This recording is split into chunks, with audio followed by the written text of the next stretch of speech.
अस्सलाम वालेकुम स्टूडेंट्स, मैं हूं मुस्तजाब हैदर, आपका फ़िज़िक्स टीचर। हम लोग चैप्टर नंबर 8 स्टार्ट करने जा रहे हैं आज, जिसका नाम है वेव्स। तो आज इसका इंट्रोडक्टरी लेक्चर होगा जिसमें हम सीखेंगे कि वेव्स क्या होती हैं, वेव्स की डिफरेंट टाइप्स क्या हैं। तो चलें स्टूडेंट्स, अपने लाइट बोर्ड की तरफ चलते हैं और आज के लेक्चर का आगाज़ करते हैं। तो स्टूडेंट्स, हम लोग स्टार्ट करने जा रहे हैं अपना चैप्टर नंबर 8 जिसका नाम है वेव्स। बहुत इंटरेस्टिंग चैप्टर है। इस चैप्टर में हमने बहुत सारे फिनोमेना सीखने हैं जो डायरेक्टली एसोसिएटेड हैं विद दिस टर्म जो आपके सामने लिखी हुई है, वेव्स। तो आज का जो हमारा मेन ऑब्जेक्टिव है वो ये है कि हम वेव को समझेंगे कि वेव क्या होती है और चैप्टर की एक तमहीद की तरफ जाएंगे और अंडरस्टैंडिंग डेवलप करेंगे वेव से रिलेटेड। अगर स्टूडेंट्स हम लोग अपनी एवरीडे लाइफ में देखें तो हम लोग जो हैं वो वेव से घिरे हुए हैं। डिफरेंट टाइप की वेव्स हैं जिससे डिफरेंट तरह के फिनोमिना हमारे इर्द गिर्द में मौजूद होते हैं। फॉर एग्जांपल, हम लोग सुनते हैं, वॉइस हम तक पहुंचती है, साउंड हम तक पहुंचता है और हम उस साउंड को सुनते हैं। तो साउंड क्या है? साउंड एक वेव है। इसी तरह से अगर हम किसी चीज़ को देखते हैं, ऑब्जर्व करते हैं, आँखों की मदद से उसका इमेज बनाते हैं, तो वो पॉसिबल होता है कि लाइट हमारी आँखों तक आती है किसी भी ऑब्जेक्ट से रिफ्लेक्ट होने के बाद। तो लाइट भी क्या है? लाइट भी वेव है। तो हमारा सुनना वेव्स की वजह से है, हमारा देखना वेव्स की वजह से है। इसी तरह से हमारी जो मॉडर्न कम्युनिकेशन है, उस कम्युनिकेशन में हमारे मोबाइल फ़ोन्स हैं और इसी तरह से जो हम लोग यूज़ करते हैं डिफरेंट तरह की वेव्स अपनी टीवी चैनल्स को एक कॉन्टिनेंट से दूसरे कॉन्टिनेंट तक पहुंचाने के लिए हम सैटेलाइट्स का सहारा लेते हैं, जो हम लोगों ने चैप्टर नंबर 5 के अंदर भी सीखा था। तो स्टूडेंट्स, ये कम्युनिकेशन जो पॉसिबल है इसके पीछे भी वेव्स हैं। तो हमें इन वेव्स को अंडरस्टैंड करना है कि वेव्स क्या होती हैं और फिर उसकी कौन सी टाइप्स होती हैं और फिर उसके साथ कौन कौन से एसोसिएटेड फिनोमिना हैं जिनको बेस बना के हमने अपने मॉडर्न लाइफ को शेप किया हुआ है। तो स्टूडेंट, सबसे पहले एक वेव को डिफाइन करते हैं। जब भी कहीं पे भी वेव होगी तो उसके साथ एसोसिएटेड कुछ टर्म्स होंगी, वो आपने अच्छे से जहन में रखनी है। सबसे पहले हम डेफिनेशन लिखते हैं और फिर उसे एक्सप्लेन करते हैं। वेव क्या है? Wave, a wave is a mechanism by which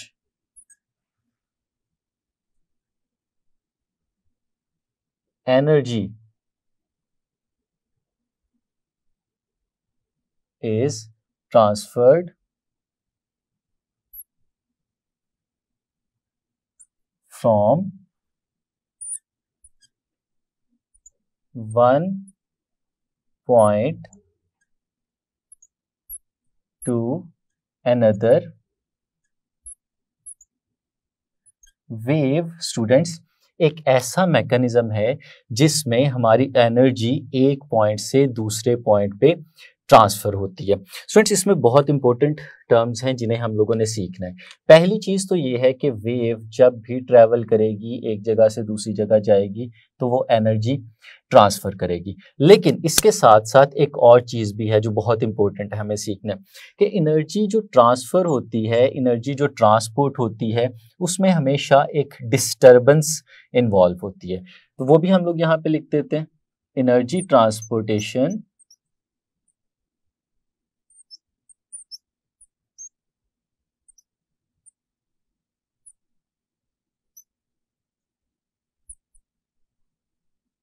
is carried out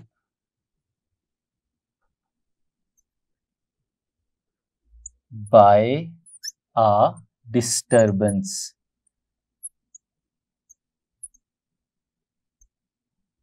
ये भी स्टूडेंट्स हम लोग अभी थोड़ी देर में इसको भी समझेंगे कि energy transportation is carried out by a disturbance का बेसिक मतलब क्या है, ये डिस्टर्बेंस क्या होती है। और फिर स्टूडेंट्स, एक और चीज भी है जो हमें इसमें पता होनी चाहिए। वो क्या है कि देयर इज ऑलवेज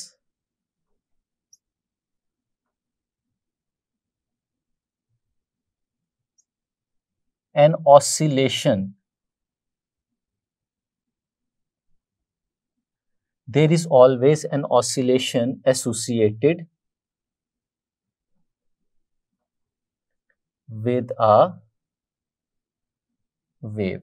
जब भी कहीं पे भी कोई भी वेव डेवलप होगी, वेव जनरेट होगी, तो उस वेव के साथ एसोसिएटेड एक ऑसिलेशन हमेशा मौजूद होगी।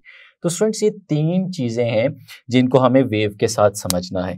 पहली चीज कि जहां पे भी वेव होगी वहां पे एनर्जी ने ट्रांसफर होना है, और दूसरी चीज है जहां पे भी वेव होगी वहां पे एक डिस्टरबेंस होगी, और तीसरी चीज वहां पे ऑसिलेशन भी होगी। तो हम इसको अंडरस्टैंड करेंगे और साथ साथ देखेंगे कि हर एक टाइप की वेव में ये कहाँ कहाँ पे किस किस तरह से मौजूद हो सकते हैं।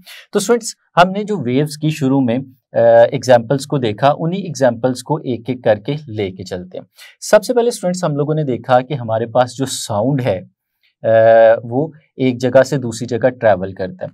तो पहली चीज देखनी है कि वो जो साउंड एक जगह से दूसरी जगह जा रहा है, क्या वो एनर्जी ट्रांसफर कर रहा है, क्या उसने कहीं पे डिस्टरबेंस भी प्रोड्यूस किए, और क्या वहां पे कोई चीज ऐसी भी थी जो ऑसिलेट भी कर रही थी।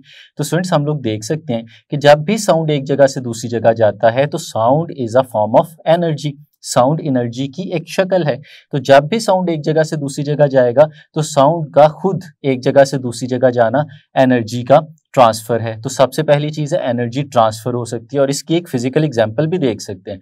हम देखते हैं कि अक्सर जगहों पे साउंड कैनन्स जो हैं वो दिखाए जाते हैं, जिसमें हम एक सडन साउंड प्रोड्यूस करते हैं, और वो साउंड अपने रास्ते में रखी हुई अगर कोई ऐसा ऑब्जेक्ट है जिसका मैस बहुत ज़्यादा नहीं है तो उस मैस पे वर्क कर सकता है, यानी एनर्जी को ट्रांसफर कर सकता है। हमने ये भी देखा होगा कि अगर हम बहुत ज़्यादा साउंड जनरेट करें, बहुत ज़्यादा इंटेंसिटी का साउंड जनरेट करें, तो उस इंटेंसिटी के साउंड से जब स्पीकर्स के करीब हम लोग मौजूद होते हैं या कोई ऑब्जेक्ट रखते हैं तो उस ऑब्जेक्ट को डिस्प्लेस भी कर सकता है। अगर हम उस ऑब्जेक्ट के डिस्प्लेसमेंट का जिक्र करें तो वो भी इसी वजह से है, क्योंकि एनर्जी वहां तक जा रही है। तो पहली चीज ये हुई कि साउंड एनर्जी ट्रांसफर करता है। दूसरी चीज है डिस्टरबेंस। डिस्टरबेंस प्रोड्यूस कहां पे करता है? तो साउंड जब ट्रैवल करता है through the air, for example आप तक जो साउंड पहुंच रहा है वो आपके रास्ते में पड़ी हुई एयर की वजह से आप तक पहुंच रहा है। हमें पता है कि अगर एयर मौजूद नहीं होगी तो साउंड ट्रांसफर नहीं हो सकता, ये हम लोगों ने छोटी क्लासेस में सीखा हुआ है। तो वो रास्ते में पड़ी हुई एयर जो है उसके थ्रू उसमें जो डिस्टरबेंस प्रोड्यूस हो रही है उसकी वजह से आप तक पहुंच रहा होता है कि सोर्स का जो साउंड है, साउंड का जो सोर्स है वो एक डिस्टरबेंस प्रोड्यूस करवाता है, और वो डिस्टरबेंस जो है वो ट्रैवल करते हुए दूसरे एंड तक पहुंच जाती है। तो इसी तरह से ऑसिलेशन भी हो रही होती है। ऑसिलेशन किस तरह से हो रही होती है कि जो एयर के पार्टिकल्स मौजूद हैं वो ऑसिलेट करते हैं और इस तरह से साउंड को आगे की तरफ प्रोपोगेट करवाते हैं। तो स्टूडेंट्स ये तीन चीजें हमेशा एसोसिएटेड होंगी किसी भी वेव के साथ, वो चाहे फिर लाइट वेव हो, चाहे वो साउंड वेव हो, या रेडियो वेव हो, या कोई भी वेव की टाइप हो।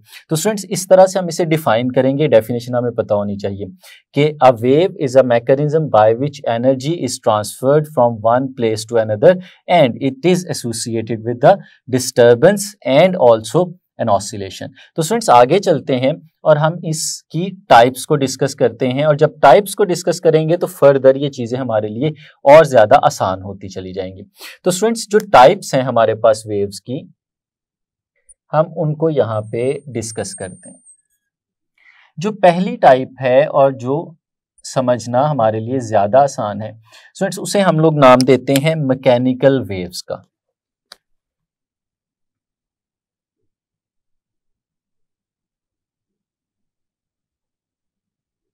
Mechanical waves. मैकेनिकल वेव्स क्या होती हैं स्टूडेंट्स? हमारे पास कुछ ऐसी वेव्स होती हैं जिन्होंने एक जगह से दूसरी जगह जाने के लिए किसी मीडियम का सहारा लेना होता है, जिनको एक जगह से दूसरी जगह प्रोपोगेट करने के लिए मीडियम की ज़रूरत होती है। इस तरह की वेव्स को हम लोग मैकेनिकल वेव्स का नाम देते हैं। फॉर एग्जाम्पल अगर हम लोग देखें, एक स्ट्रिंग है, एक रस्सी है, और उस रस्सी को दो स्टूडेंट्स पकड़ के खड़े हुए हैं, और एक स्टूडेंट ने एक एंड से रस्सी को पकड़ा हुआ है, दूसरे स्टूडेंट्स ने दूसरे एंड से उस स्ट्रिंग को पकड़ा हुआ है। और अगर उनमें से एक स्टूडेंट एक जर्क देता है रस्सी को, तो उस जर्क की वजह से एक वेव क्रिएट होती है, एक पल्स क्रिएट होती है, एक हम्प क्रिएट होता है और वो एक जगह से दूसरी जगह ट्रैवल करते करते पहुंच जाता है। अब ये रस्सी की वेव इसलिए जनरेट हो रही है कि वहां पे रस्सी मौजूद है, यानी इस वेव के ट्रैवल करने के लिए रस्सी का मौजूद होना ज़रूरी है। इसी तरह से स्टूडेंट्स, जो हम लोगों ने अभी थोड़ी देर पहले एग्जांपल ली कि साउंड है, साउंड एक जगह से दूसरी जगह सिर्फ उस वक्त जा सकता है जब कोई मीडियम मौजूद हो, और वो मीडियम कोई सॉलिड भी हो सकता है, कोई लिक्विड भी हो सकता है और गैस भी हो सकती है। तो अगर वो मीडियम मौजूद नहीं होगा तो साउंड ट्रैवल नहीं कर पाता। इसकी एक बहुत अच्छी एग्जांपल है, हम देखते हैं कि सूरज जो हमारा स्टार है, वो उसके ऊपर बहुत सारे एक्सप्लोजन्स हो रहे हैं due to fusion and fission reactions, लेकिन सूरज से हम तक उन एक्सप्लोजन्स की आवाज़ नहीं पहुंच पाती। क्यों नहीं पहुंच पाती? क्योंकि अर्थ और सन, इसके दरमियान में एम्प्टीनेस है, यहाँ पे वैक्यूम है, फ्री स्पेस है, कोई मीडियम मौजूद नहीं है, और मीडियम के मौजूद ना होने की वजह से वो साउंड हम तक पहुंच नहीं पाता। तो इसका मतलब है साउंड को भी एक जगह से दूसरी जगह पे जाने के लिए मीडियम की ज़रूरत होती है। तो इस तरह की स्टूडेंट्स जितनी वेव्स हमारे पास होंगी जिनको एक जगह से दूसरी जगह जाने के लिए किसी मीडियम की ज़रूरत होगी, हम उन्हें मैकेनिकल वेव्स का नाम देते हैं। तो हम उसकी डेफिनेशन यहाँ पे लिख लेते हैं। Mechanical waves are those waves which require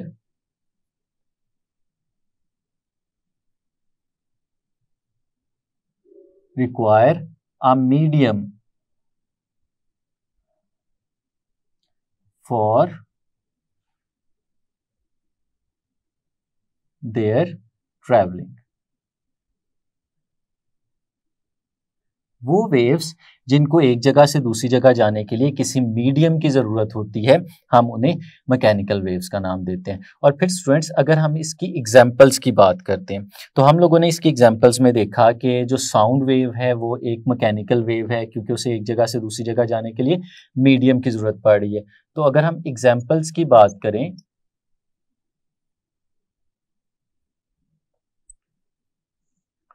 तो इसमें जो सबसे पहली हमारे पास और बहुत अच्छी एग्जांपल है वो है हमारे पास साउंड वेव्स, और वाटर वेव्स,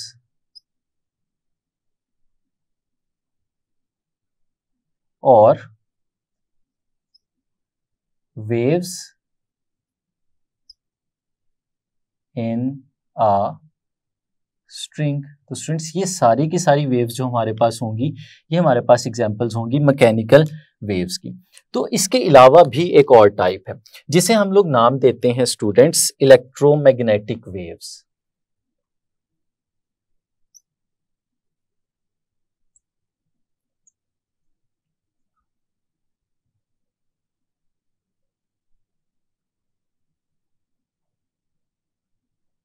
इलेक्ट्रोमैग्नेटिक वेव्स कौन सी होती हैं स्टूडेंट्स? हमें याद रखना है कि ये एग्जैक्ट ऑपोजिट होती हैं in terms of requirement of medium. ये वो वाली वेव्स होती हैं स्टूडेंट्स जिनको एक जगह से दूसरी जगह जाने के लिए, ट्रैवल करने के लिए मीडियम की ज़रूरत नहीं होती।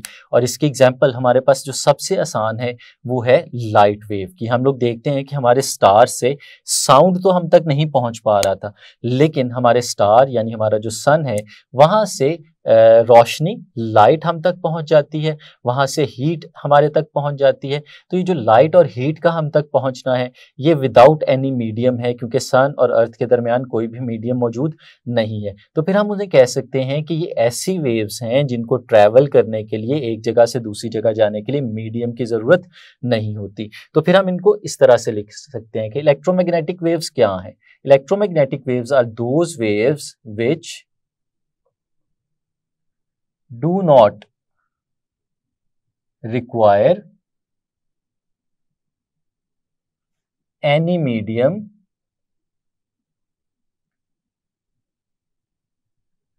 for their traveling। जिनको एक जगह से दूसरी जगह जाने के लिए किसी भी मीडियम की ज़रूरत नहीं होती। इस तरह की वेव्स को स्टूडेंट्स हम लोग नाम देते हैं इलेक्ट्रोमैग्नेटिक वेव्स। तो इसी तरह से फिर हमें इनकी एग्जाम्पल्स को भी डिस्कस करना है। कौन कौन सी एग्जाम्पल्स हो सकती हैं? जैसे अभी मैंने आपके सामने एक्सप्लेन किया कि इसके एग्जाम्पल्स में जो सबसे प्राइम एग्जाम्पल है हमारे पास वो है लाइट वेव्स की।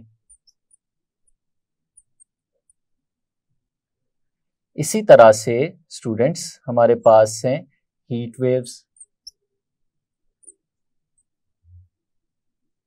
और हमारा जो इलेक्ट्रोमैग्नेटिक स्पेक्ट्रम है उसके अंदर मौजूद सारी रेज यानी अल्ट्रावायलेट रेज, हमारी गैमा रेज, इन सब को ज़रूरत नहीं होती मीडियम की फॉर देयर प्रोपोगेशन। तो हम लोग उनको भी लिख सकते हैं कि electromagnetic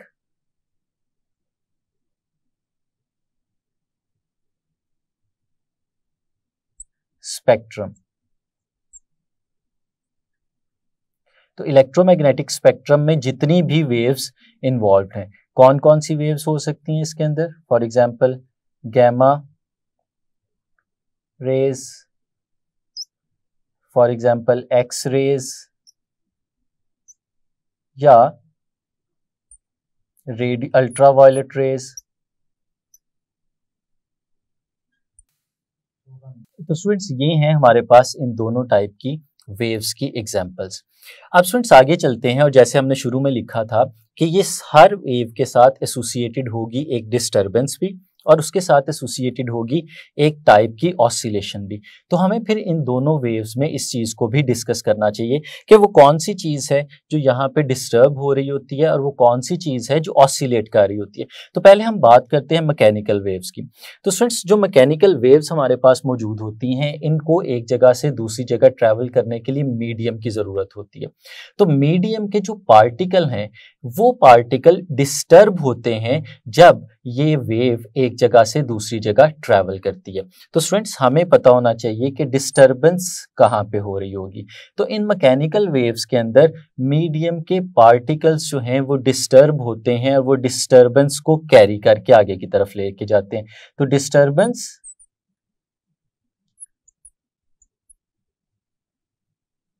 is in the particles. Disturbance कहाँ होती है? मीडियम के पार्टिकल्स के अंदर। और फिर ऑसिलेट कौन करता है? तो स्टूडेंट्स बहुत इंपॉर्टेंट चीज़ है कि मैकेनिकल वेव्स जब भी एक जगह से दूसरी जगह जाएंगी तो इसकी मूवमेंट के दौरान जो हमारे मीडियम के पार्टिकल्स हैं वो ऑसिलेट करेंगे। और उनकी ऑसिलेशन किस तरह से होती है वो अपकमिंग लेक्चर्स के अंदर हम उन्हें डिटेल के साथ डिस्कस करेंगे। तो ऑसिलेशन कहाँ पे होगी? इसके अंदर ऑसिलेट करती हैं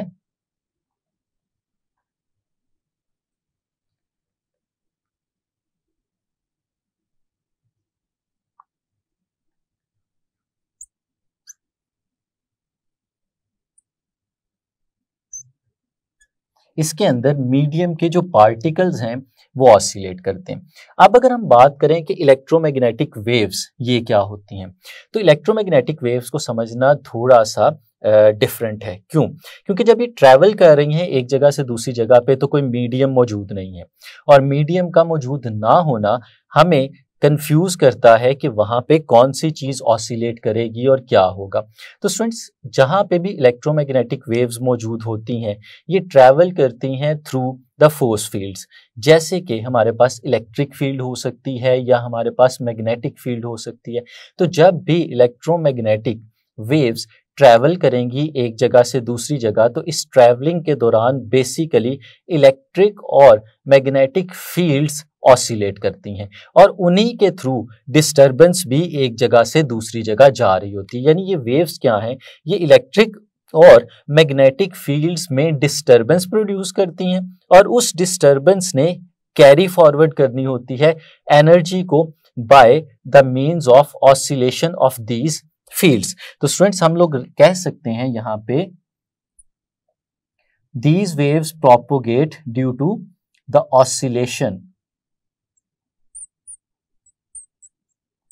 oscillation of electric and magnetic fields. और स्टूडेंट्स, ये इलेक्ट्रिक और मैग्नेटिक फील्ड्स ऑसिलेट करती किस तरह से हैं, ये हम लोग अपने नेक्स्ट चैप्टर के अंदर जाके सीखेंगे, जिसमें हम लोगों ने इलेक्ट्रोमैग्नेटिक वेव्स की एक स्पेशल टाइप लाइट वेव्स को डिटेल में डिस्कस करना है। तो वहां पे हम लोग सीखेंगे कि किस तरह से जब ये ट्रैवल करती हैं तो हमारी इलेक्ट्रिक और मैग्नेटिक फील्ड्स ये ऑसिलेट कर रही होती हैं। अभी हमें सिर्फ ये जान लेना काफी है कि इसमें इलेक्ट्रिक और मैग्नेटिक फील्ड्स ऑसिलेट करेंगी और इन्हीं फील्ड्स की डिस्टर्बेंस भी होगी। तो स्टूडेंट्स, हमने देखा कि दोनों तरह की जो वेव्स हैं उनमें कुछ चीजें कॉमन हैं। पहली कि दोनों ने एनर्जी को ट्रांसफर करना है, दूसरी कि दोनों ने डिस्टर्बेंस प्रोड्यूस करानी है, और उसके बाद दोनों ने ऑसिलेट भी करना। अब ये उस मोशन से क्यों डिफरेंट है जो मोशन हम लोग पहले सीख चुके हैं, पहले पढ़ चुके हैं अपने प्रीवियस चैप्टर्स में। हमने जितनी भी मोशन पहले देखी वो मोशन किसी एक सिंगल पार्टिकल की मोशन होती थी हमेशा। वो स्ट्रेट लाइन में मूव कर रहा है, वो वन डायमेंशन में जा रहा है, वो टू डायमेंशन में मूव कर रहा है। हम किसी एक पार्टिकल की, एक इंडिविजुअल बॉडी की मोशन को स्टडी करते थे। लेकिन वेव्स की स्टडी इसलिए डिफरेंट है क्योंकि इसमें कोलेक्टिव अप्रोच के साथ जाते हैं कि एक मीडियम के अंदर बहुत सारे पार्टिकल्स मौजूद होते हैं। तो बहुत सारे पार्टिकल्स के मौजूद होने का मतलब ये है कि जब वेव मूव कर रही होगी तो वेव ने उन सारे पार्टिकल्स की इंडिविजुअल मोशन से मिलके एक रिजल्टेंट बनाना है जो वेव होती है। तो इसलिए इसकी स्टडी इंडिविजुअल पार्टिकल्स की स्टडी से डिफरेंट होती है। तो हम अगले आर्टिकल्स में उन्हीं को रिलेट करेंगे और देखेंगे कि इंडिविजुअल पार्टिकल की बजाय अगर पार्टिकल कलेक्टिवली बिहेव करें तो किस तरह से वेव जनरेट होती है और वो प्रोपोगेट करती है। फ्रेंड्स, यहाँ पे एक छोटी सी चीज़ और भी है जिसे हम लोगों को समझ लेना चाहिए। ये तो दो टाइप्स हैं जो बेसिक हैं, हमारी बुक में डिस्कस हुई हैं। लेकिन जब हम सेकेंड ईयर में जाएंगे और नेक्स्ट अपनी बुक को स्टडी करेंगे तो वहाँ पे एक और टाइप ऑफ वेव भी इसमें शामिल होगी, जिसे हम लोग नाम देते हैं मैटर वेव का। क्योंकि अभी हम बिल्कुल बेसिक्स पढ़ रहे हैं और स्टूडेंट्स कंफ्यूज होते हैं अक्सर जब मैटर वेव का की डिस्कशन आती है। हमारी बुक के अंदर एक चीज़, एक लाइन लिखी हुई है जो इस चैप्टर के बिल्कुल पहली लाइन के ऊपर लिखी हुई है कि waves transport energy without the transportation of matter. Wave जब एक जगह से दूसरी जगह एनर्जी को ट्रांसपोर्ट करती है तो वो मैटर को ट्रांसपोर्ट किए बगैर करती है। ये चीज़ मैकेनिकल वेव्स के लिए तो बिल्कुल ठीक है, इलेक्ट्रोमैग्नेटिक वेव्स के लिए भी बिल्कुल ठीक है, क्योंकि यहाँ पे मैटर एक जगह से दूसरी जगह ट्रांसपोर्ट नहीं हो रहा होता। लेकिन एक और टाइप ऑफ वेव भी है जिसे हम लोग नाम देते हैं मैटर वेव का।